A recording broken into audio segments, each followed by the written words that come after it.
Bismillahirrahmanirrahim. Assalamualaikum warahmatullahi wabarakatuh. Telah sampai kita pada materi terakhir dari rangkaian kelas daring Ragam Pendekatan Arsitektur Islam. Pada kesempatan yang terakhir ini atau pembahasan yang terakhir, kita akan membicarakan arsitektur Islam pendekatan profetik. Perlu saya sampaikan kembali bahwasanya pendekatan ini dapat terbilang sebagai langkah awal untuk mengelaborasi dan mengembangkan gagasan Kunto Wijoyo yang beliau sebut dengan ilmu sosial profetik ke dalam bidang arsitektur, terutama lebih khusus lagi yakni arsitektur Islam. Langkah ini merupakan amanah yang diberikan oleh seorang guru saya, yakni Profesor Hedi Sri Ahimsa, yang merupakan sahabat sekaligus murid dari Kunto Wijoyo. Beliau meminta saya untuk berupaya mengelaborasi dan mengembangkan pendekatan profetik ini, ilmu sosial profetik, dalam ranah keilmuan arsitektur. Hal ini dimungkinkan dikarenakan Kunto Wijoyo secara spesifik berbicara dalam lingkup ilmu sosial.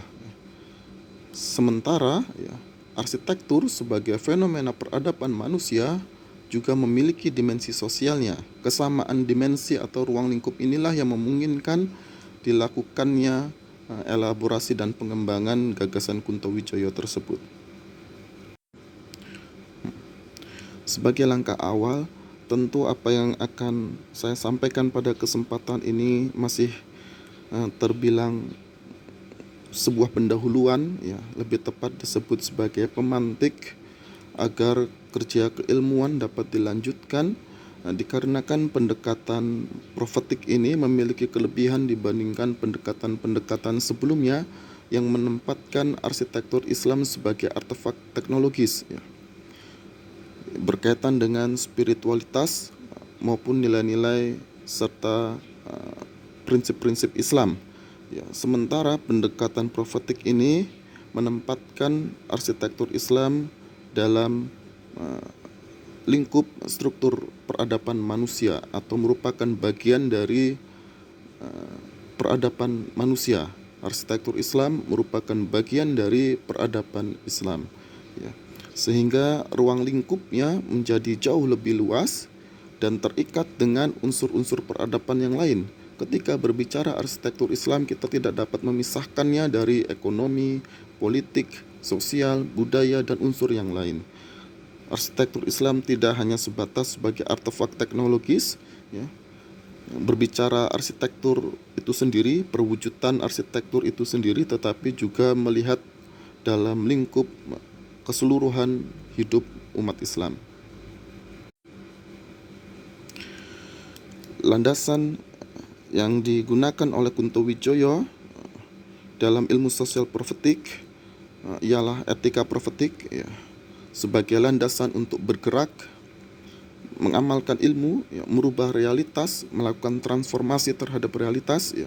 Beliau mendasarinya pada surah Ali Imran ayat ke-110, dalam penggalan kuntum khairan ummatin ukhrijat linnas ta'muruna bil ma'ruf wa tanhauna 'anil munkar wa tu'minuna billah.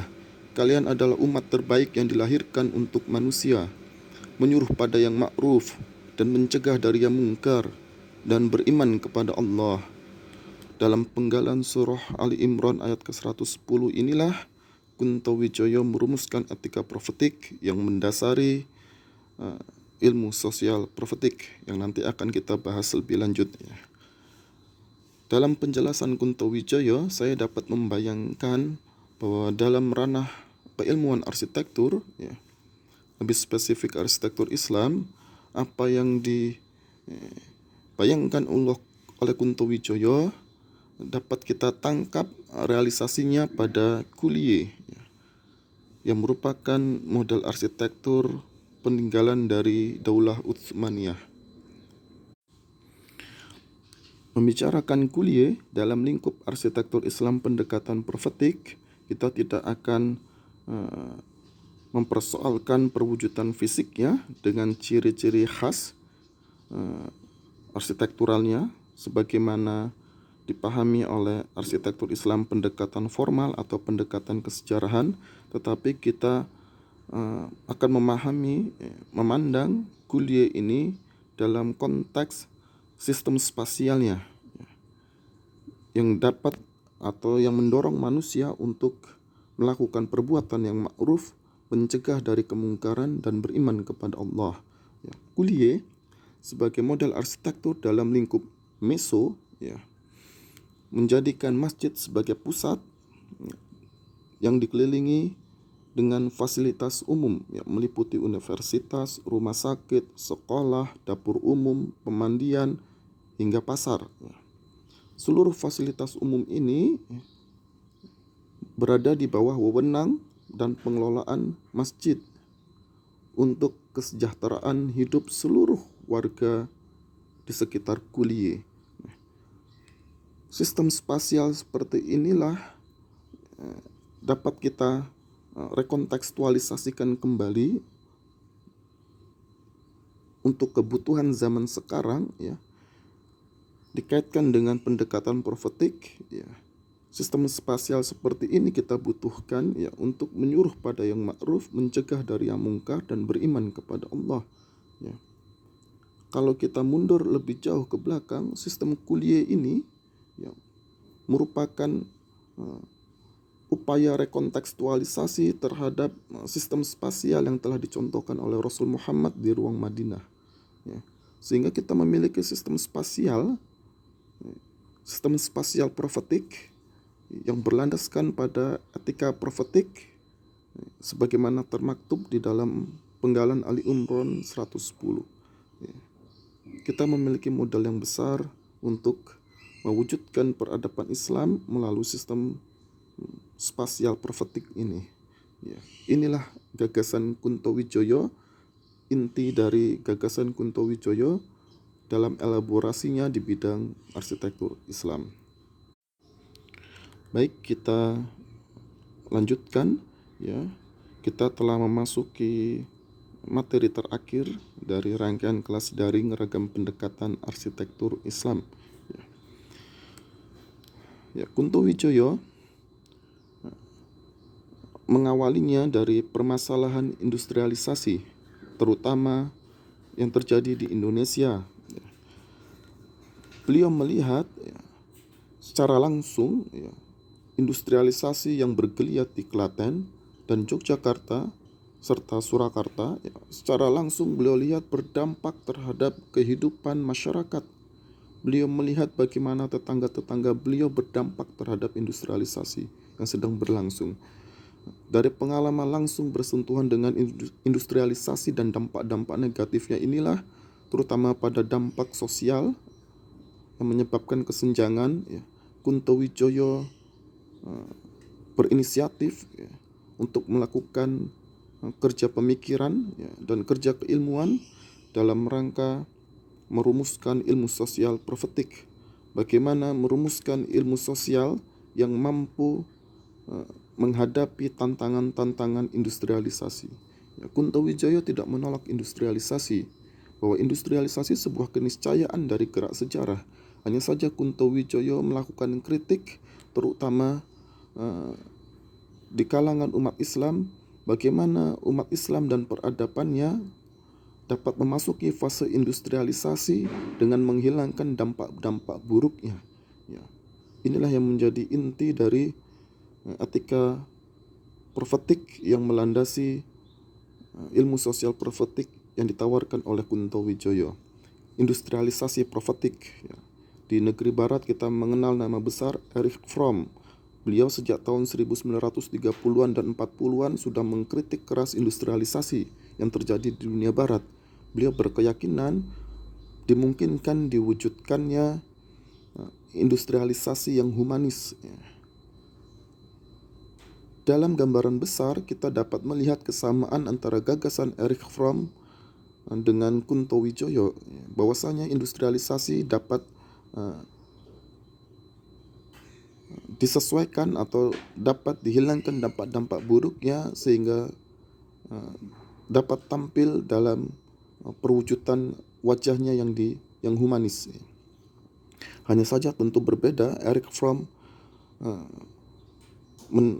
melandasi industrialisasi humanis dengan spiritualitas yang bersifat subjektif, sementara Kunto Wijoyo melandasinya dengan spiritualitas Islam sebagaimana beliau terinspirasi dari Roger Geroud yang sudah kita bahas, pendekatan transendensi dalam pemikiran Roger Geroud, ya, yang menjadi inspirasi bagi Kunto Wijoyo untuk merumuskan ilmu sosial profetik dalam rangka mewujudkan industrialisasi profetik.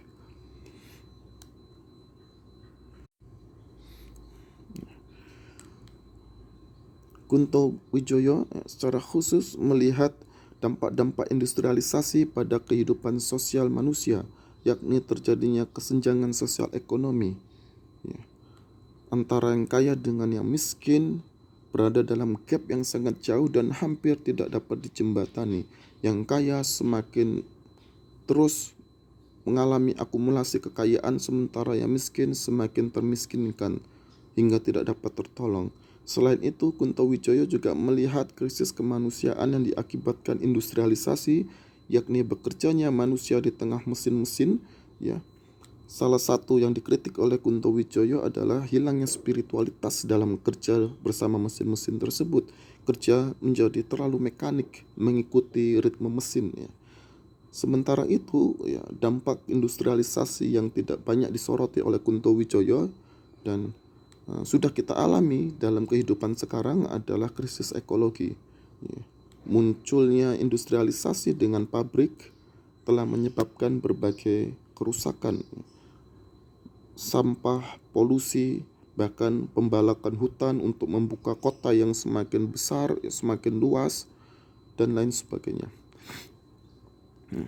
Dari wajah kemajuan yang kontradiktif inilah, ya, dari segi perwujudan fisik dunia kita semakin mengalami peningkatan kualitas, tetapi peningkatan kualitas fisik itu secara inherent, ya, termuat di dalamnya kerusakan-kerusakan diakibatkan landasan yang salah terhadap industrialisasi yang sedang dilangsungkan.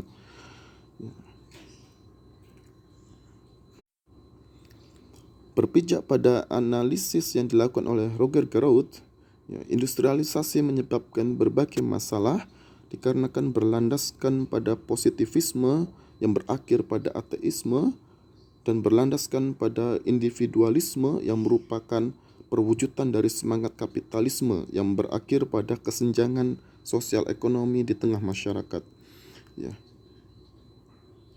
Kedua landasan ini coba ditanggapi oleh Roger Geroud dari segi pemikiran dengan menawarkan dua konsep kunci yang beliau tangkap sebagai hakikat Islam, yakni transendensi dan ummah. Transendensi untuk menghadapi positivisme yang berakhir pada ateisme, dan ummah yang merupakan konsep kunci untuk menghadapi individualisme yang berakhir pada kesenjangan sosial ekonomi. Ya.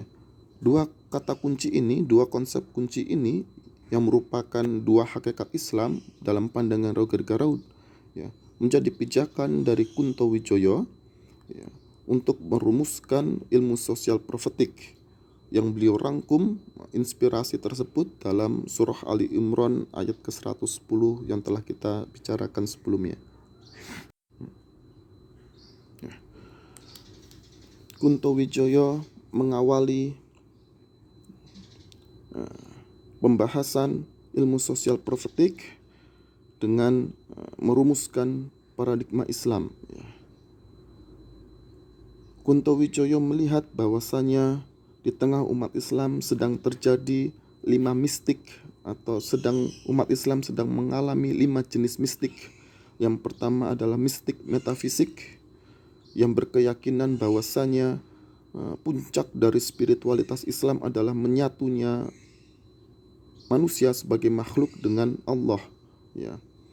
Kemudian mistik sosial yang beranggapan bahwa kehidupan sosial justru melemahkan spiritualitas, justru menyebabkan berbagai macam kerusakan, sehingga jalan satu-satunya adalah hidup menyendiri, menghindari kehidupan bermasyarakat. Kemudian yang ketiga adalah mistik etik, bahwasanya segala yang sedang dialami umat manusia, termasuk di dalamnya umat Islam, telah ditentukan oleh Allah di dalam Lauhul Mahfudz, sehingga manusia tidak dapat berbuat apapun. Ini sudah menjadi ketentuan dari Allah, bahwasanya sekarang umat Islam terbelakang, peradabannya mundur, tidak dapat kembali mendominasi peradaban dunia. Ini sudah ketentuan dari Allah. Umat Islam tidak dapat melakukan apa-apa lagi. Ya, ini yang disebut dengan mistik etik. Manusia tidak mampu untuk merubah nasibnya. Ya. Kemudian mistik nalar, direndahkannya akal, sehingga manusia, terutama umat Islam, tidak dapat memahami realitasnya, apa yang sebenarnya sedang terjadi dalam kehidupannya akibat direndahkannya akal. Lebih fokus, lebih spesifik, Kunto Wijoyo memulai pembahasan paradigma Islam sebagai salah satu landasan dari ilmu sosial profetik, yakni mistik realitas. Dan dipahami oleh Kunto Wijoyo, mistik realitas ini adalah hilangnya kontak antara Islam dengan realitas kehidupan manusia. Islam sebagai teks, yakni sebagai sumber-sumber Islam, Al-Quran dan hadis, kehilangan konteksnya, dilepaskan dari realitas kehidupan manusia. Berangkat dari mistik realitas inilah Kunto Wijoyo menawarkan sebuah konsep, yakni demistifikasi, bahwasanya mistik realitas ini harus diakhiri. Pembahasan pengkajian Islam sebagai teks harus kembali dihubungkan dengan realitas kehidupan manusia. Antara keduanya harus saling terjalin. Pembahasan-pembahasan berkaitan dengan Al-Quran dan hadis harus mampu tanggap terhadap berbagai permasalahan yang sedang dialami oleh umat manusia dalam berbagai aspek kehidupannya. Ini yang menjadi inti dari demistifikasi yang disampaikan oleh Kunto Wijoyo. Untuk melangsungkan demistifikasi inilah Kunto Wijoyo menawarkan paradigma Islam atau paradigma Al-Quran, yakni konstruksi pengetahuan untuk memahami realitas sebagaimana Al-Quran memahaminya. Jadi menggunakan Al-Quran sebagai cara pandang untuk memahami realitas kehidupan manusia. Sehingga kita akan menemukan berbagai permasalahan, berbagai masalah-masalah yang sedang dialami manusia berdasarkan perspektif Al-Quran. Sebagaimana ketika Kunto Wijoyo melakukan kritik terhadap industrialisasi, bahwasanya industrialisasi berdampak terhadap kehidupan sosial, ekonomi, dan psikologis manusia. Kritik tersebut beliau lontarkan dengan menjadikan Al-Quran sebagai cara pandang.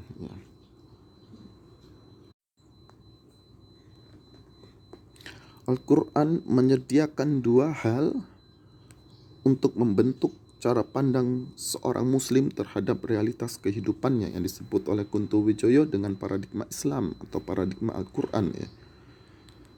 Dua hal tersebut yang disediakan Al-Quran, pertama adalah seminal konsep, bahwasanya dalam Al-Quran terdapat konsep-konsep kunci yang menjadi khas Islam. Baik konsep kunci itu bersifat goib, metafisik, maupun bersifat fisik atau bersifat hal-hal yang dapat kita temui dalam kehidupan sehari-hari yang dapat diserap dengan panca indera kita. Seminal konsep berkaitan hal-hal yang bersifat metafisik atau goib adalah diantaranya Allah itu sendiri, malaikat, surga, neraka, dan lain sebagainya. Sementara hal-hal yang dapat kita temui dalam kehidupan sehari-hari yang merupakan seminal konsep di dalam Al-Quran yang menjadi ciri khas konsep-konsep Islam. Kunto Wijoyo menyebutkan salah satunya ialah mustad'afin, sekelompok kalangan yang lemah di antara kita. Kunto Wijoyo berfokus dengan kalangan ini yang mengalami dampak atau berdampak secara langsung terhadap terjadinya industrialisasi, bukan saja dalam aspek ekonomi tetapi juga dalam aspek sosial. Disingkirkannya kalangan mustad'afin ini dari kehidupan kota, sehingga kita dapati kalangan mustad'afin ini tidak memiliki hunian yang layak, hunian yang legal, tidak memiliki ruang kehidupan yang bermartabat dan lain sebagainya. Seminal konsep Islam yang termuat di dalam Al-Quran ini, jika difahami, akan membentuk jejaring worldview, jejaring pandangan alam yang akan menjadi cara pandang seorang muslim untuk memahami realitas kehidupannya. Yang kedua yang disediakan Al-Quran adalah kisah historis dan amsal, sejarah kehidupan umat manusia pada zaman-zaman terdahulu dan perumpamaan-perumpamaan yang disampaikan oleh Allah di dalam Al-Quran. Ketika menjelaskan kisah historis dan amsal ini, Kunto Wijoyo tidak bertendensi untuk mencari pembuktiannya. Seperti contoh, ketika berbicara kaum Ad, Kunto Wijoyo tidak menyibukkan diri, kaum Ad ini terjadi di belahan dunia yang mana, pada tahun berapa, diazab oleh Allah pada tahun berapa, seperti apa perwujudan kota yang dibangun oleh kaum Ad pada zamannya. Kunto Wijoyo tidak bertendensi untuk melakukan pembuktian secara empirik terhadap kisah historis maupun amsal yang disampaikan oleh Allah di dalam Al-Quran. Karena bagi Kunto Wijoyo, kisah historis dan amsal yang termuat di dalam Al-Quran fungsinya adalah untuk mengambil pelajaran, mengambil hikmah,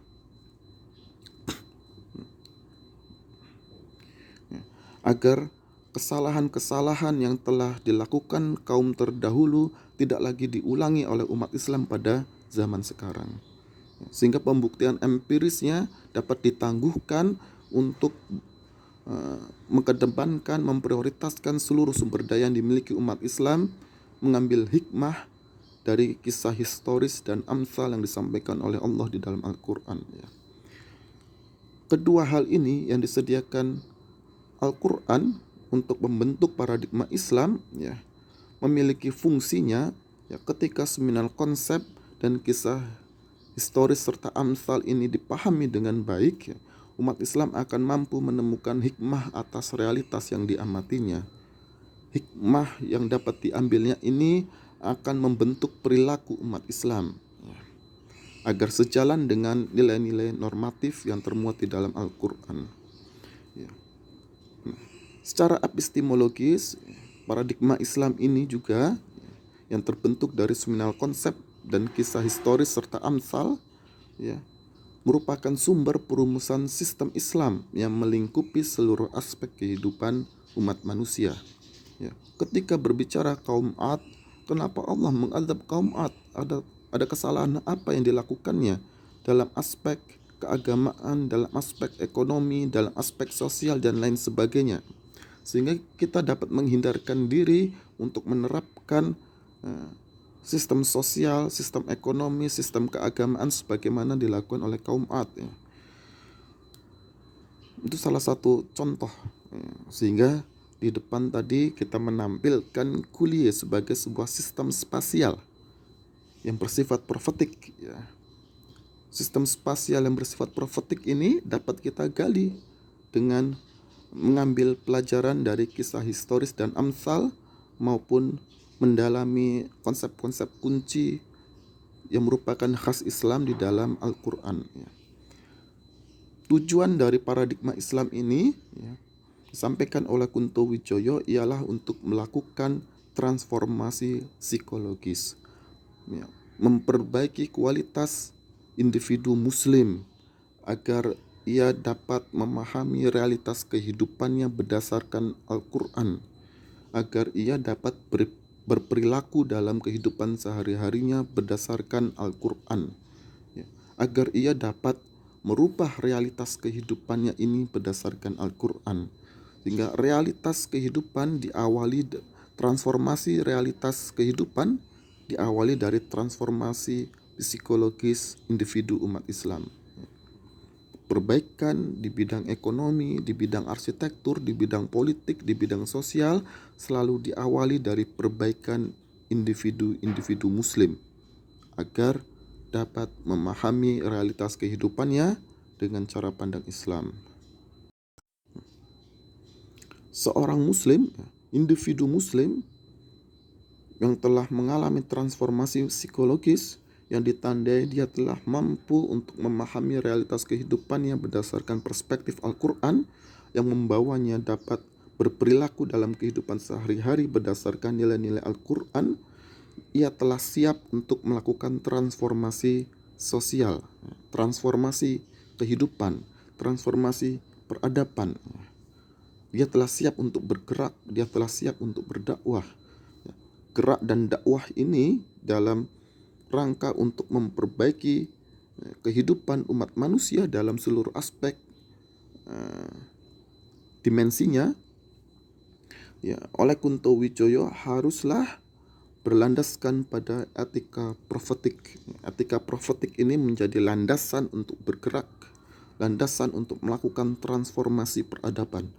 Ya, etika profetik ini dirumuskan oleh Kunto Wijoyo merupakan hasil dari perenungan beliau terhadap surah Ali Imran ayat ke-110 yang telah kita sampaikan di bagian depan tadi, ya. Kuntum khairan ummatin ukhrijat linnas ta'muruna bil ma'ruf wa tanhauna 'anil munkar wa tu'minuna billah. Dari penggalan surah Ali Imran ayat ke-110 ini, ya, Kunto Wijoyo menyampaikan terdapat 4 poin pokok dari penggalan ayat ini. Yang pertama adalah konsep umat terbaik, bahwasannya khairon ummah bukan pemberian dari Allah begitu saja kepada umat Islam, tetapi sebuah tantangan, ya. Kalau umat Islam ingin menjadi umat terbaik, ya, dia harus memenuhi syarat-syarat yang telah ditentukan oleh Allah, ya. Apa itu syaratnya? Menyuruh pada yang ma'ruf, mencegah dari yang mungkar, dan beriman kepada Allah. Untuk memenuhi syarat-syarat ini dibutuhkan gerak, aktivisme sejarah. Umat Islam harus bergerak, harus turut terlibat dalam gerak sejarah, ya. Harus terlibat dalam transformasi kehidupan, ya. Untuk memenuhi syarat-syarat sebagai umat terbaik. Disinilah pentingnya kesadaran, ya, yang menjadi poin ketiga yang ditangkap oleh Kunto Wijoyo dari penggalan surah ini. Bahwasanya seorang muslim senantiasa harus memiliki kesadaran dia baru akan menjadi umat terbaik kalau dia melakukan aktivisme sejarah, melakukan transformasi. Yang transformasi itu dilakukan berlandaskan pada etika profetik yang terdiri dari humanisasi, liberasi, dan transendensi.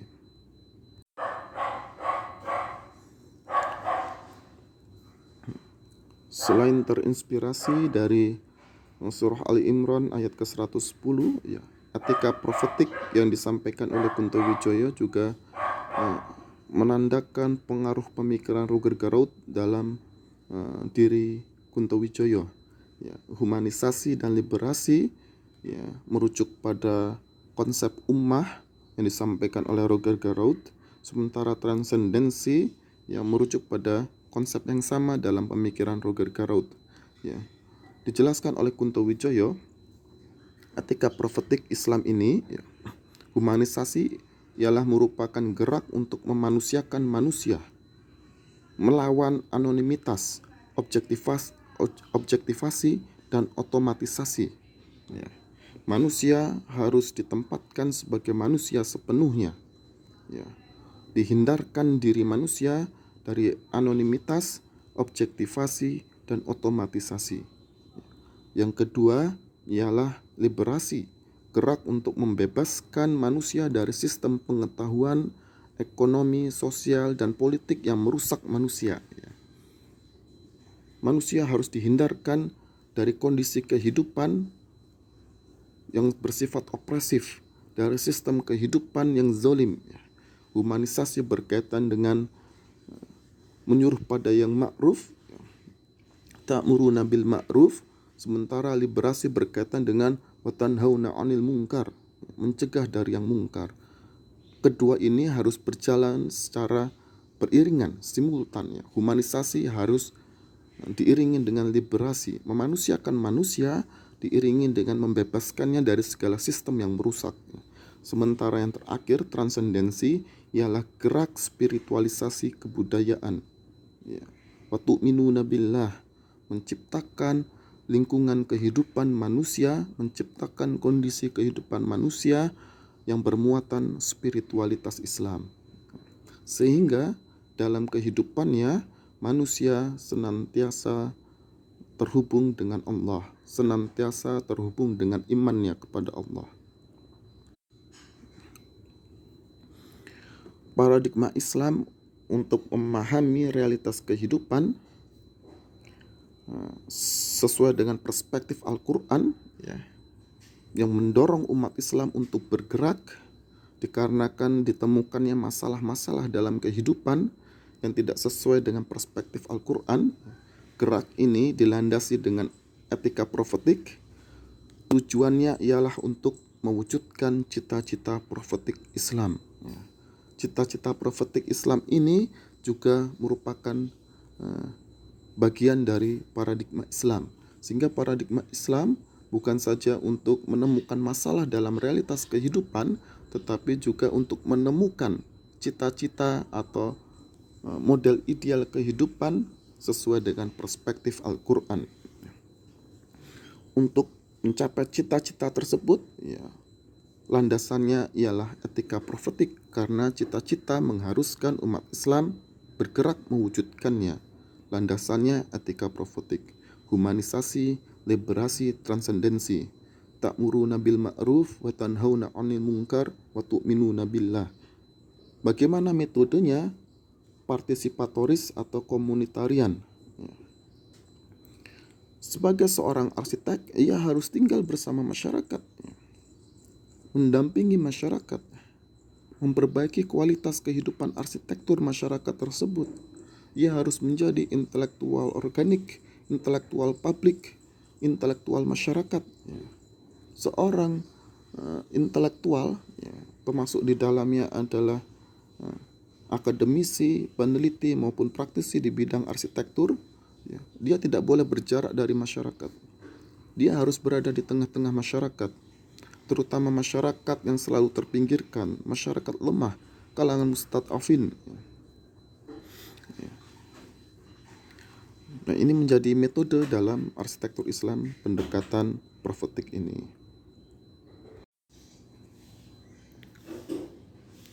Metode kedua yang ditawarkan oleh Kunto Wijoyo untuk mewujudkan cita-cita profetik dengan landasan gerak etika profetik selain partisipatoris adalah objektifikasi. Objektifikasi ialah derivasi atau upaya menderivasi Islam dalam ranah ilmu pengetahuan, sehingga Islam yang bersumberkan dari Al-Quran dan hadis dapat ditampilkan dalam wajahnya yang bersifat objektif. Dengan objektifikasi ini, Kunto Wijoyo menghendaki agar umat Islam dapat bekerja sama dengan umat beragama yang lain dalam rangka untuk menyelesaikan permasalahan hidup bersama. Masalah ekonomi yang dialami manusia bukan saja dialami oleh umat Islam, tetapi juga oleh umat-umat beragama yang lain. Sehingga masalah ekonomi ini menjadi masalah bersama. Begitu pula dengan masalah kesenjangan sosial, masalah politik identitas dan segala macam. Ini masalah bersama. Sehingga penting bagi umat Islam untuk dapat menawarkan Islam yang telah diderivasi dalam ranah ilmu pengetahuan, ya, kepada umat-umat beragama yang lain untuk bergerak bersama mewujudkan cita-cita profetik, sehingga tidak tanpa alasan Kunto Wijoyo menggunakan istilah ilmu sosial profetik, etika profetik, dan cita-cita profetik. Ini juga merupakan upaya Kunto Wijoyo untuk mengobjektifkan Islam, ya, agar Islam tampil dalam wajah ilmu pengetahuan, agar ya, dapat diterima, dapat disetujui oleh umat-umat beragama yang lain dalam rangka menyelesaikan berbagai masalah kehidupan. Lalu siapa yang disasar? Ketika umat Islam melakukan gerak berdasarkan etika profetik dengan metode partisipatoris dan objektifikasi, ya, untuk mewujudkan tujuan cita-cita profetik, yakni masyarakat yang adil dan egaliter yang berdasarkan pada iman, ya. Lalu siapa yang disasar? Kunto Wijoyo menyasar dua kalangan. Pertama adalah masyarakat teknologis yang secara determinasi dipengaruhi hidupnya oleh teknologi, sehingga teknologi ini justru merendahkan martabat manusia, menjadikan manusia terkungkung dalam struktur yang zolim, yang opresif. Yang kedua adalah masyarakat ekonomis, masyarakat yang orientasi hidupnya hanya berkaitan dengan tujuan-tujuan ekonomi. Yang pertama, masyarakat yang tidak mampu menghindari pengaruh negatif dari teknologi. Yang kedua adalah masyarakat yang hidupnya hanya sebatas tujuan-tujuan ekonomi. Kedua masyarakat inilah yang harus menjadi sasaran dalam bergerak untuk mewujudkan cita-cita profetik, yakni masyarakat yang adil dan egaliter didasarkan pada iman. Contoh masyarakat teknologis dalam konteks arsitektur ialah masyarakat yang sangat bergantung dengan penghawaan buatan, ya. Sehingga teknologi penghawaan buatan ini memiliki determinasi yang mutlak terhadap kenyamanan diri manusia ketika berkegiatan di dalam ruang binaan atau ruang arsitektural. Dan contoh masyarakat ekonomis adalah masyarakat yang menjadikan arsitektur sebagai penanda dari strata ekonominya. Semakin kaya dia, semakin menghendaki kualitas arsitektur yang baik, semakin tinggi, semakin terpisah jauh dari masyarakat yang berbeda strata ekonomi dengannya.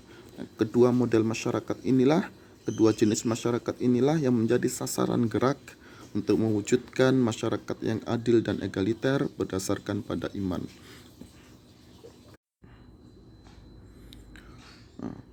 Kunto Wijoyo bukan saja berkeyakinan tetapi juga berpandangan, ya, bahwasanya cita-cita profetik ini, masyarakat adil dan egaliter yang didasarkan pada iman, ya, yang diwujudkan dengan gerak berdasarkan etika profetik melalui metode partisipatoris dan objektifikasi, ya, merupakan cita-cita yang relevan, ya, bukan utopis, ya, tapi idealitas ini bersifat relevan untuk diwujudkan, bukan utopis, bukan saja imajinasi, bukan saja sebuah bayang-bayang yang tidak mampu dicapai, ya. Dikarenakan umat Islam memiliki tiga potensi besar, ya, untuk mewujudkan cita-cita ini. Yang pertama adalah ormas Islam. Kita mengetahui ormas Islam memiliki modal sosial yang begitu besar untuk bergerak bersama mewujudkan cita-cita ini. Yang kedua adalah institusi pendidikan tinggi Islam sebagai komunitas ilmiah yang memiliki kemampuan intelektualitas di atas masyarakat pada umumnya. Yang ketiga adalah Baitul Mal sebagai sumber pendorong finansial untuk bergerak mewujudkan cita-cita profetik ini. Ketiga potensi ini harus didaya gunakan, harus dioptimalkan, harus digerakkan bersama dengan metode partisipatoris dan objektifikasi untuk mencapai tujuan cita-cita profetik Islam.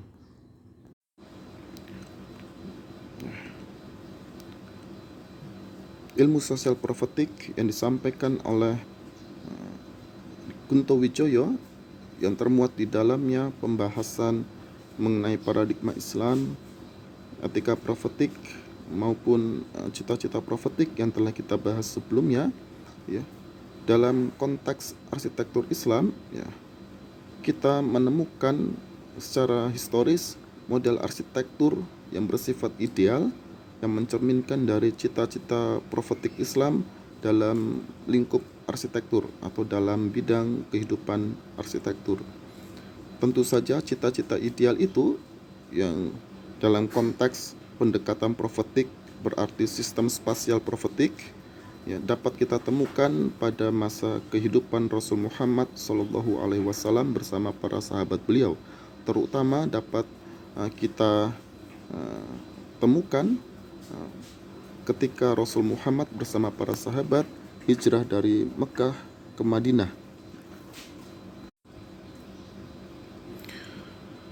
Ketika Rasul Muhammad sampai di tanah hijrah yang pada awalnya bernama Yathrib dan kemudian hari berubah menjadi Madinah, prioritas pertama beliau ialah mempersaudarakan antara kalangan Ansor dan Muhajirin, sehingga banyak dari kalangan Ansor kemudian berbagi hunian kepada saudaranya dari kalangan Muhajirin.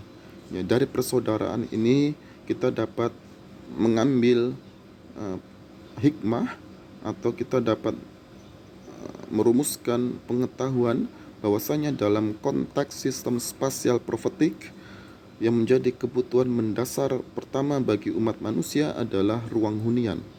Dikarenakan ruang hunian ini merupakan ruang pembinaan manusia sebagai individu dalam lingkup keluarga.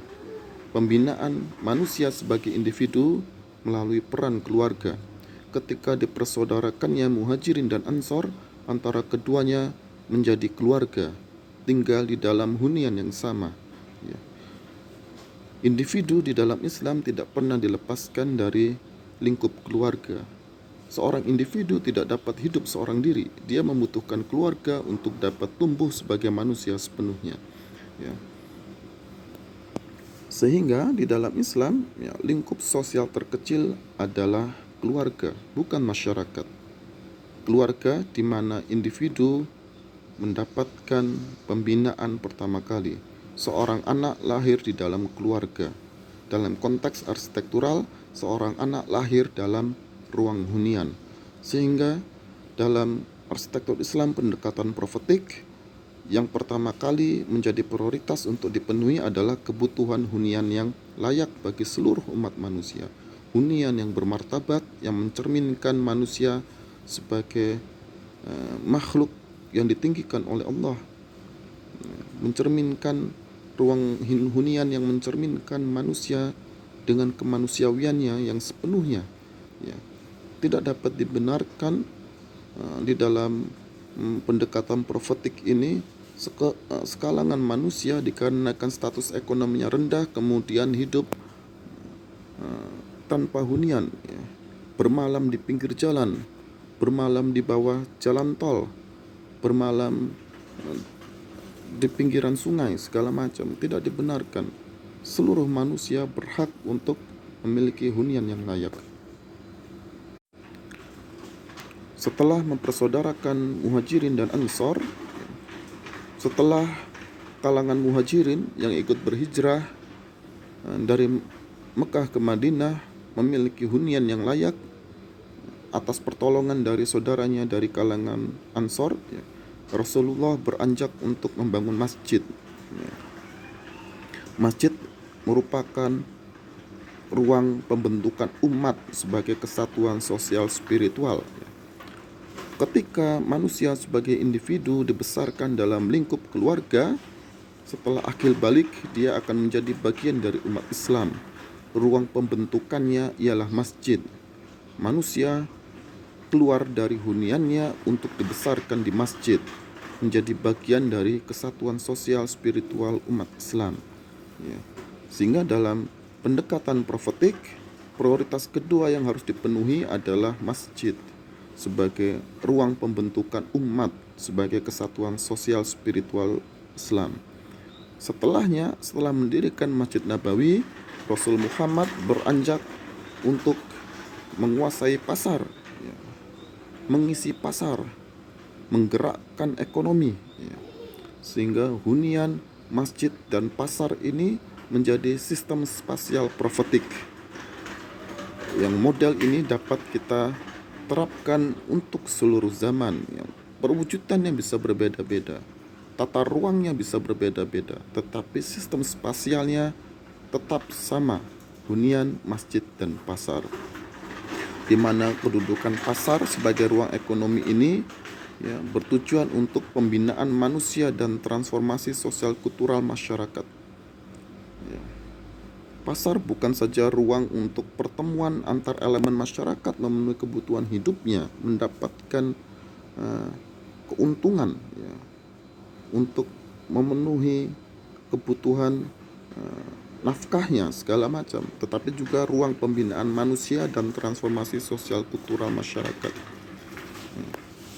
Di pasar ini harus dikembangkan budaya profetik, sehingga dari penjelasan Profesor Abudin Natta, ya, dalam bazar-bazar yang dikelola dan digerakkan oleh umat Islam pada masa yang lalu, bukan saja terdapat transaksi jual beli, tetapi juga terjadi kegiatan keilmuan yang luas di dalam pasar-pasar tersebut, ya.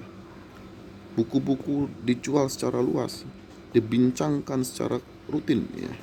Diadakan diskusi-diskusi dalam waktu-waktu tertentu, ya. Ini menjadikan pasar bukan saja sebagai ruang jual beli, ruang transaksi ekonomi, tetapi juga sebagai ruang transformasi sosial kultural masyarakat.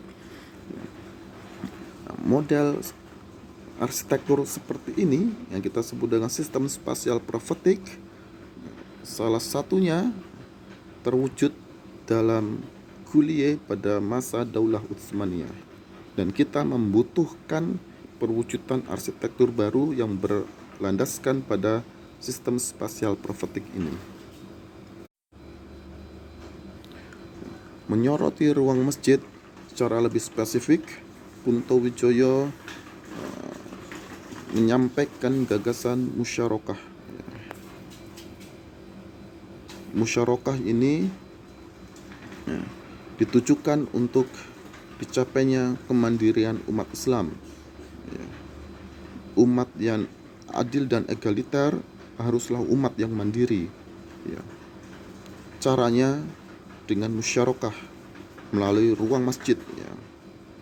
Masjid ini dalam pandangan Kunto Wijoyo harus menjadi pusat kehidupan, salah satunya pusat kehidupan ekonomi untuk dicapainya kemandirian hidup dalam bidang ekonomi.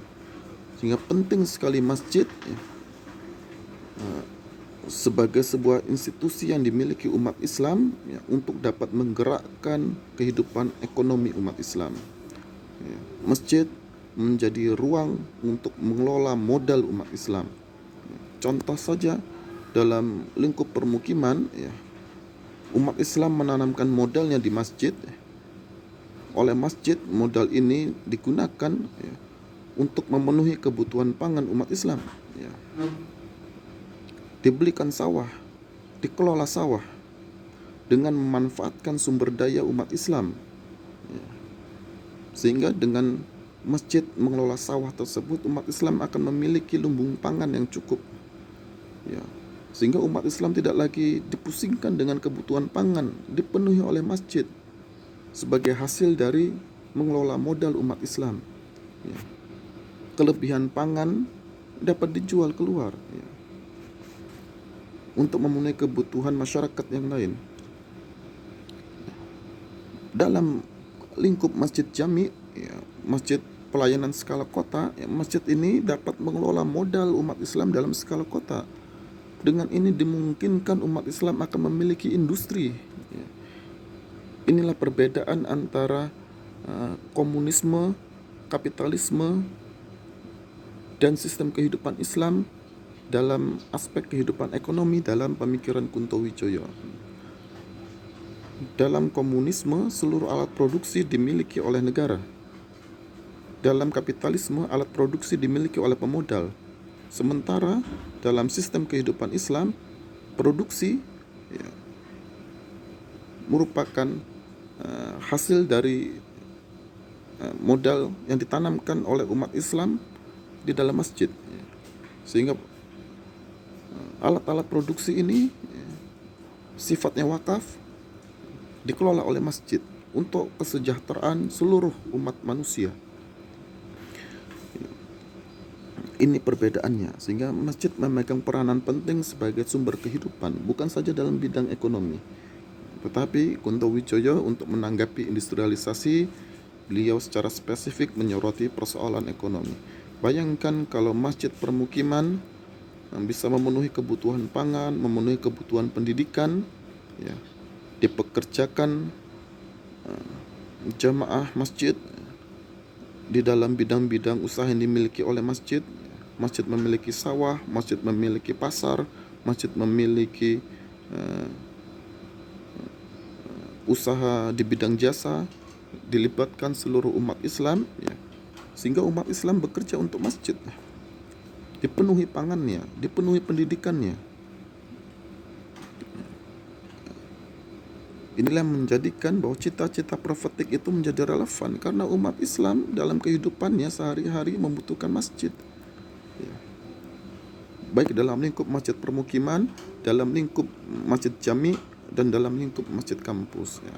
Di sini Kunto Wijoyo dalam buku beliau Muslim Tanpa Masjid, ya, generasi Muslim tanpa masjid, menyoroti secara spesifik masjid kampus.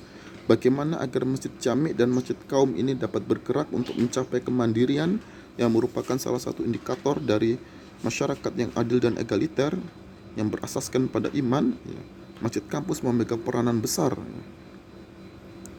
Kaum intelektual muslim memegang peranan besar untuk merumuskan ilmu-ilmu keislaman dalam bidang ekonomi, dalam bidang sosial, dalam bidang politik, segala macam yang tujuannya untuk mencapai kemandirian umat Islam.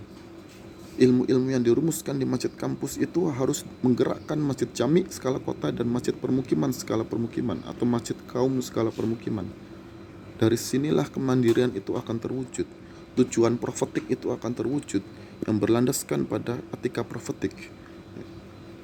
Membebaskan manusia dari sistem-sistem yang rusak, diganti dengan sistem yang baru yang bermuatan spiritualitas Islam, secara spasial bersumberkan dari masjid yang merupakan ruang kehidupan.